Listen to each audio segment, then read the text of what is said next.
Good morning all of you. आज हम class 12th का एक नया अध्याय, जो है अध्याय नंबर 3। नाम है जनन स्वास्थ्य, रिप्रोडक्टिव हेल्थ। ठीक है बेटा, देखो ये जो चैप्टर है, अभी हमने जो चैप्टर फर्स्ट पढ़ा, सेकंड पढ़ा, है ना, उसमें जो चीजें पढ़ी उसके बाद ये चैप्टर दिया गया है कि हमें अपने स्वास्थ्य का ध्यान भी रखना है।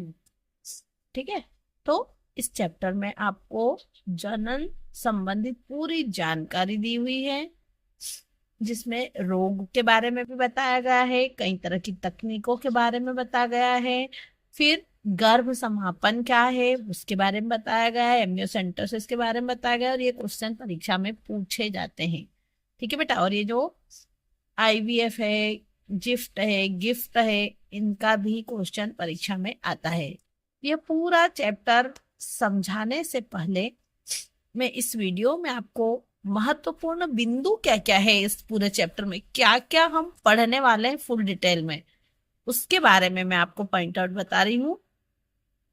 तो पहला जो है महत्वपूर्ण तथ्य वो ये है कि हम मानव जनसंख्या किसको कहेंगे। ठीक है, छोटे छोटे से क्वेश्चन टाइप दिए गए हैं कि किसी निश्चित क्षेत्र में उपस्थित जो मानव जाति के जीव हैं, उन जीवों को एक साथ मानव जनसंख्या कहते हैं। ठीक है, अब अगला पॉइंट है कि 1000 संख्या पर इकाई समय में जनसंख्या में हुई वृद्धि को क्या कहा जाता है? जनसंख्या वृद्धि दर। ओके, अगला, प्रति वर्ष 1000 की संख्या पर जन्मों की संख्या, जन्म दर तथा मृत्यु की संख्या मृत्यु दर कहलाती है। मतलब 1000 पर कितने बच्चों ने जन्म लिया है और 1000 पर कितने बच्चों की जो है मृत्यु हुई है। ठीक है, तो उसको क्या कहेंगे हम? जन्म दर या मृत्यु दर। अब इसमें बच्चे बड़े कुछ भी आ सकते हैं। ठीक है, मतलब जन्म लेने वाले कितने हैं और मरने वाले कितने हैं, दोनों को हम जो है इसमें देखेंगे। तो कैसे निकालेंगे? 1000 व्यक्ति के हिसाब से। ठीक है बेटा, अब देखो अगला है कि इकाई क्षेत्र में पाई जाने वाली मानव संख्या को क्या कहा जाता है? जनसंख्या घनत्व। ठीक है, ये हमको इकाई क्षेत्रफल ये सब चीजें ध्यान में रखना है बेटा इस चैप्टर में, क्योंकि ये घनत्व, जनसंख्या वृद्धि, ये सब क्वेश्चन पूछे जाते हैं। तो इकाई क्षेत्रफल में पाई जाने वाली जो संख्या है, संख्या को ही क्या कहा जाता है? जनसंख्या घनत्व कहते हैं। अब अगला क्वेश्चन आता है कि वैसेक्टोमी क्या है? तो सर्जरी के द्वारा जो नर की शुक्राणु नली है उसको काट देते हैं, और काटने के बाद उसको बांध दिया जाता है, जिससे शुक्राणु जो है स्खलन के समय नहीं निकलते हैं और निषेचन नहीं हो पाता है, और इसी क्रिया को वैसेक्टोमी कहते हैं। ठीक है, शुक्राणु नली को बांधते हैं वैसेक्टोमी में। अब सेम क्वेश्चन आता है ट्यूबेक्टोमी। तो सर्जरी के द्वारा जो अंडवाहिनी है उसको, अब अंडवाहिनी एक ट्यूब रहती है ना, फेलोपियन ट्यूब जिसको बोला जाता है, तो उसको काट करके बांध दिया जाता है, जिससे अंडाणु कहाँ नहीं पहुंचे, अंडाणु गर्भाशय में नहीं आ पाता है, और इसे ही क्या कहा जाता है? ट्यूबेक्टोमी कहा जाता है। एक ये क्वेश्चन परीक्षा में बार बार पूछा जाता है। एमटीपी क्या है? तो इसका पूरा नाम आता है मेडिकल टर्मिनेशन ऑफ प्रेगनेंसी, है ना, के द्वारा भी हम जन्म पर नियंत्रण पा सकते हैं।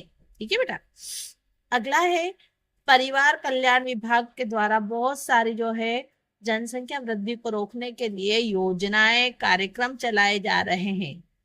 जैसे छोटा परिवार, सुखी परिवार, हम दो हमारे दो, ऐसे वाले कई सारे आपने देखे होंगे, है ना। अब ये जो आबादी है, इस पर लेख किसने लिखा था? तो ये भी आता है परीक्षा में क्वेश्चन। तो माल्थस नाम के जो साइंटिस्ट थे उन्होंने लिखा था, है ना। और विश्व की जनसंख्या वृद्धि दर क्या है पूरे विश्व की, पूरे वर्ल्ड की? तो 2% है। ठीक, अब ये क्वेश्चन परीक्षा में पूछा जाता है, गिफ्ट का पूरा नाम क्या है? तो गेमीट इंट्राफेलोपियन ट्रांसफर। ठीक है, गेमीट इंट्राफेलोपियन ट्रांसफर आता है परीक्षा में ये। फिर अब गर्भ निरोधक जो है गोलियां भी चल रही है मार्केट में, सरकार भी चाहती है कि बच्चों को भी जानकारी हो इसके बारे में। तो ये गोलियों के बारे में दिया गया है कि सहेली नामक जो गर्भ निरोधक गोली है वो सेलेक्टिव एस्ट्रोजन रिसेप्टर जो है वो होती है, जिसको मॉड्यूलेटर के रूप में कार्य करती है। और इसका रासायनिक नाम क्या है, तो ये भी परीक्षा में कभी कभी पूछ लिया जाता है, ओर्मेलोसिफेन। ठीक है, ये लिख के आना है आपको। अब मैम ये टोपी क्या है, होती है, ग्रीवा टोपी, है ना। तो ये गर्भ निरोधन हेतु रबर या प्लास्टिक से बनी हुई एक टोपी नुमा रचना होती है जो कि अवरोधक का कार्य करती है, जिसको कंडोम वगैरह भी कहा जाता है, वही है। फिर भारत में प्रथम परखनली शिशु जो है कहाँ पर हुआ था और कब हुआ था, ये क्वेश्चन में पूछा जाता है ना, कि पहला जो है टेस्ट बेबी कहाँ पर पैदा हुआ था, तो 3 अक्टूबर 1978 को ये पैदा हुआ था कोलकाता में।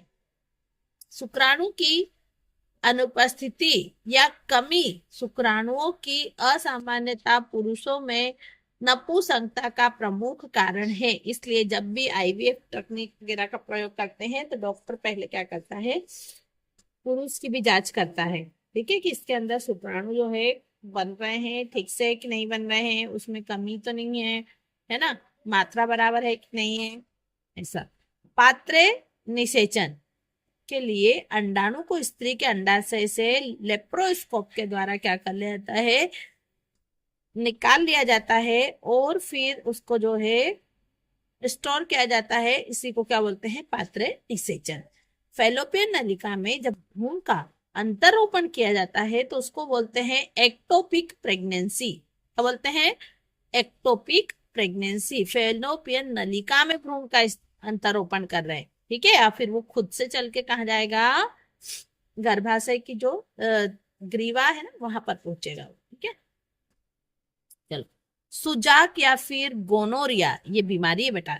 गोनोरिया एक प्रमुख यौन संचरित रोग है जिसे द क्लैप के नाम से भी जाना जाता है, ठीक है। सिफिलिस रोग का जो सिफिलिस रोग का रोगजनक एक विशेष प्रकार का बैक्टीरिया होता है जिसको स्पाइरोकीट कहा जाता है, और यह जो है स्पाइरल शेप्ड होता है, ठीक है बेटा। तो सिफिलिस रोग का जो रोग जनक है, मतलब सिफिलिस रोग किसके कारण होता है, ऐसा क्वेश्चन भी आ जाता है, तो बैक्टीरिया के कारण होता है, वायरस के कारण होता है, किसके कारण होता है, तो आपको लिख के आना है बैक्टीरिया के कारण, ठीक है। तो आज हमने सारे जो महत्वपूर्ण बिंदु है कि इस पूरे चैप्टर में हम क्या क्या चीजें पढ़ेंगे, ठीक है, उसके बारे में आज हमने जानकारी एकत्र की। अगले वीडियो में हम चैप्टर को शुरू करेंगे। Thank you all of you for watching my video.